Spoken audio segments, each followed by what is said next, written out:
శ్రీ గురుభ్యో నమ. హేరంబ జ్యోతిష్య పీఠానికి స్వాగతం. ఈరోజు ప్రశ్న: వధూవరులు వివాహం చేసేటప్పుడు పేర్లు కలవకపోతే పేరు మార్చి వివాహం చేయవచ్చా? ఇది ప్రశ్న. అయితే చాలా చోట్ల చాలామంది వివాహం చేస్తున్నారు. శాస్త్రం ఏం చెప్తుందంటే, పేరు ఎట్లా మార్చాలి, దేనికోసం మారుస్తున్నారో మనం తెలుసుకోవాలి. చూడండి, జాతక చక్రంలో వివాహ స్థానం, కుటుంబ స్థానం, సంతాన స్థానం, ఆయుష్ స్థానం, చతుర్థం, ఇవన్నీ కూడా చాలా ఇంపార్టెంట్. ఈ మధ్యకాలంలో అందరికీ కూడా డేట్ ఆఫ్ బర్త్లు ఉంటున్నాయి. గతంలో చాలామందికి పుట్టిన ఘడియలు లేని వాళ్ళు మాత్రం పేరును బట్టి నిర్ణయిస్తున్నారు. చూడండి, ఉదాహరణకి హాసిని నామధేయం వారికి జంతువు పిల్లి వచ్చింది. అట్లాగా రాకేష్ నామధేయం వారికి జంతువు పులి వచ్చింది. మరి ఈ రెండు కూడా విరోధ జంతువులు కాదు.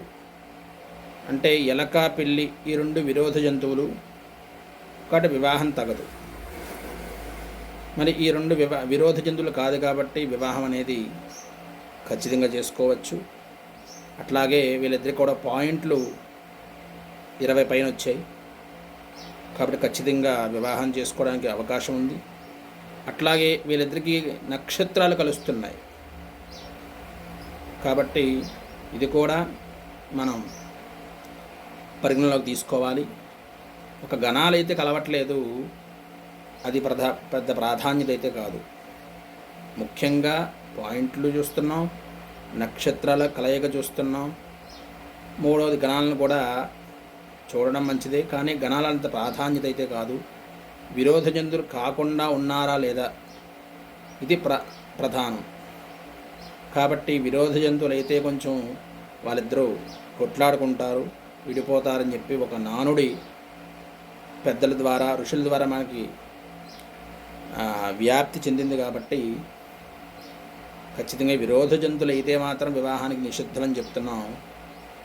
కాబట్టి విరోధ జంతువులు కాదు కాబట్టి వీరిద్దరికి వివాహం సఖ్యతగా ఉంటుంది. నామనక్షత్రాన్ని బట్టి చూస్తే కనుక ఏది ఏమైనప్పటికీ కూడా ఇద్దరు జాతకాలు పరిశీలించి చేస్తేనే వివాహం సఖ్యతగా ఉంటుంది.